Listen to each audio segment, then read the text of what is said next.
میں آپ لوگوں کے سامنے اردو کے دو مشہور اخبار کا تعارف کروانا چاہتا ہوں جنہوں نے جنگ آزادی میں نہایت اہم رول ادا کیا ہے، اور اس میں سب سے پہلا یہ اخبار ہمدرد ہے، اور اسی طرح ایک اور اخبار جس کا نام اردو معلیٰ ہے، جس میں ہمدرد اخبار ہمدرد محمد علی جوہر نے جاری کیا تھا۔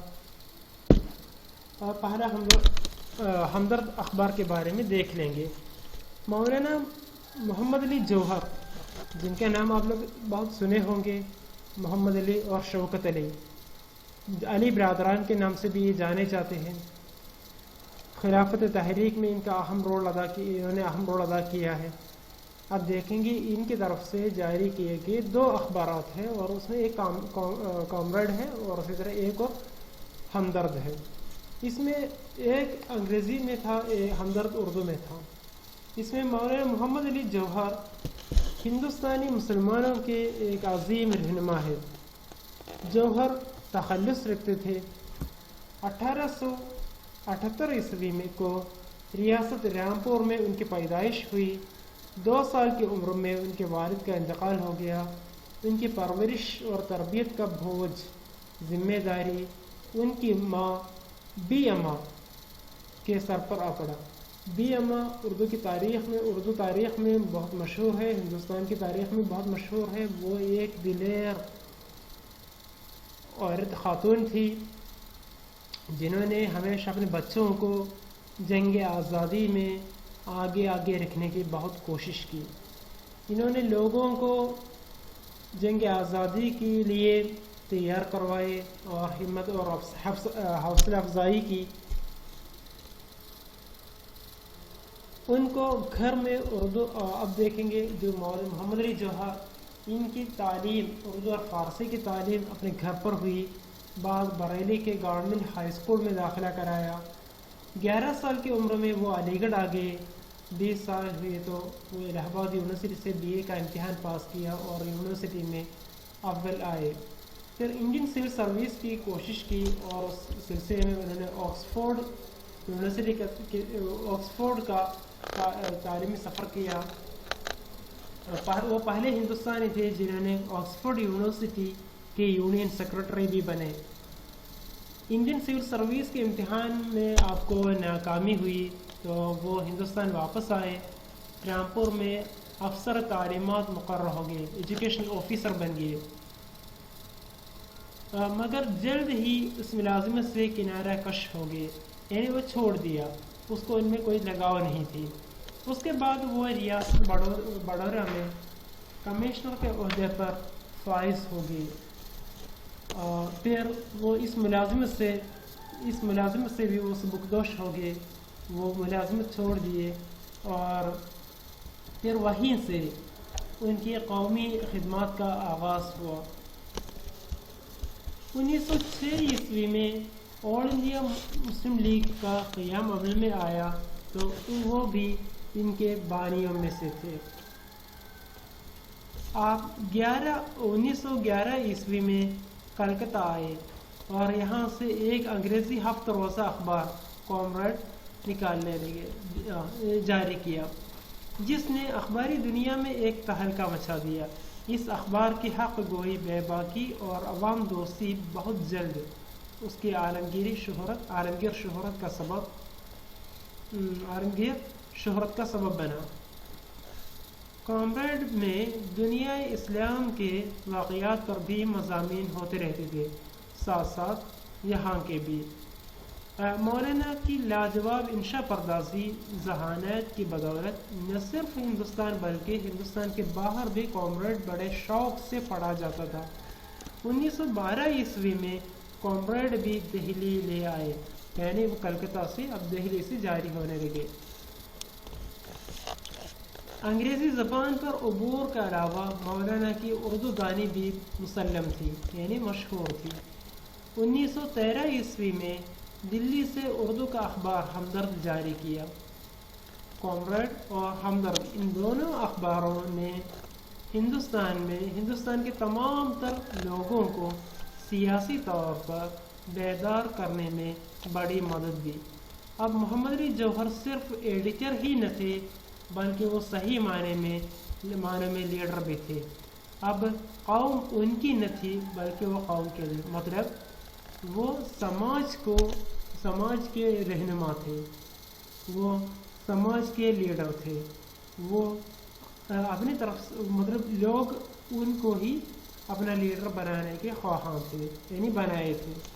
مولانا محمد علی جوہر کو اپنی خوبیوں کی وجہ سے اپنے معاصرین میں منفرد و ممتاز بنا دیا تھا.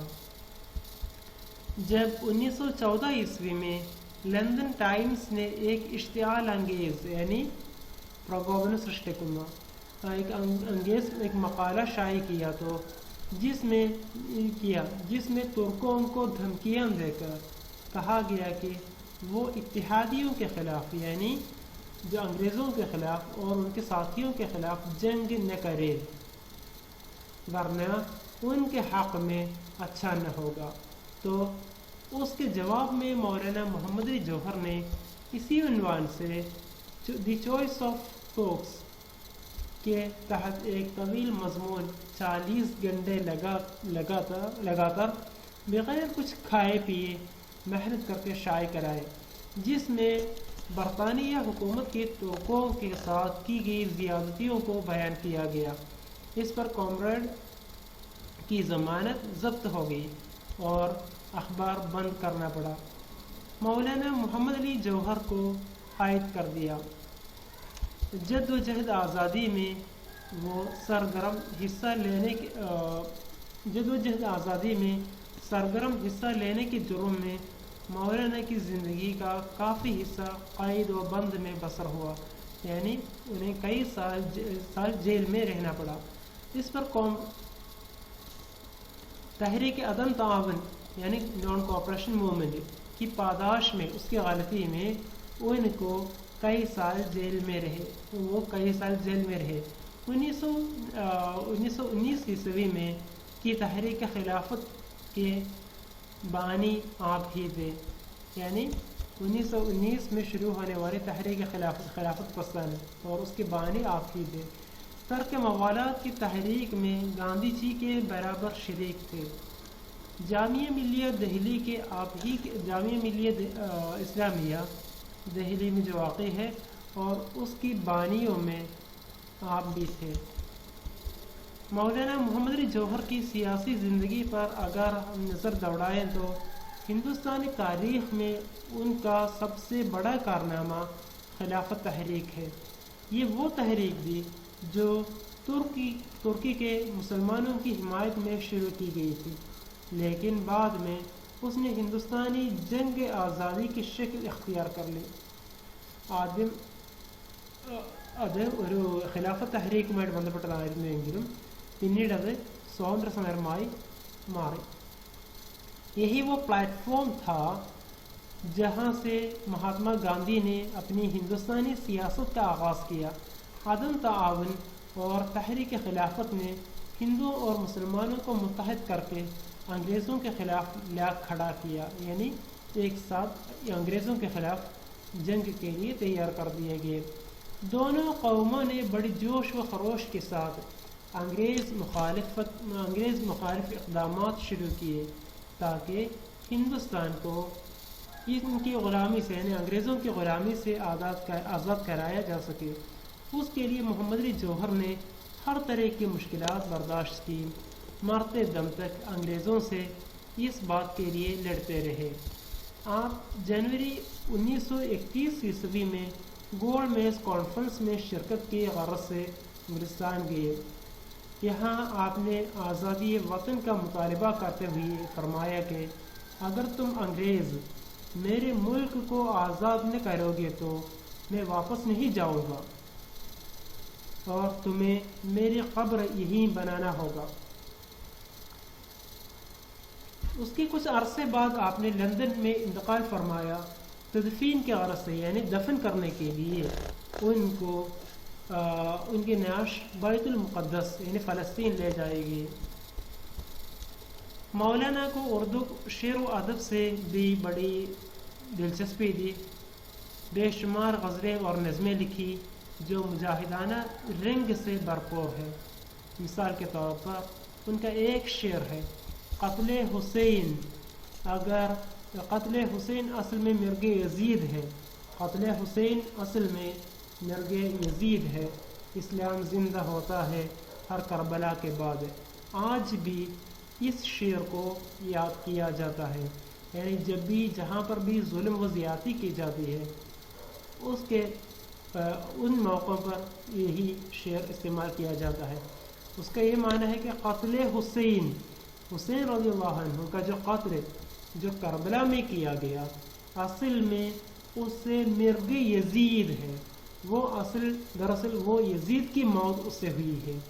اصل میں جو حسین رضی اللہ عنہ کو قتل کرنے والا یزید تھا، لیکن اس جنگ کا یہ نتیجہ نکلا کہ جنگ میں جو حسین رضی اللہ عنہ جو مارا گیا، شہید ہو گیا، وہ صحیح ہے، لیکن لوگوں کے دلوں میں یزید مر گیا اور حسین رضی اللہ عنہ زندہ ہو گیا۔ اسلام زندہ ہوتا ہے ہر کربلا کے بعد۔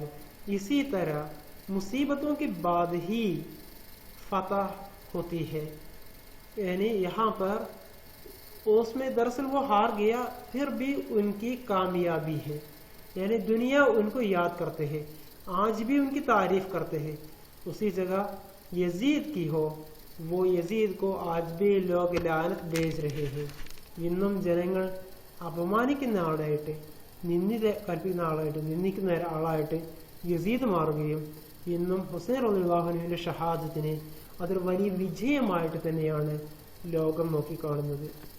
അപ്പോൾ ഇന്നും ഈ ഒരു ഷെയർ അദ്ദേഹത്തിൻ്റെതാണ്. മൗലാന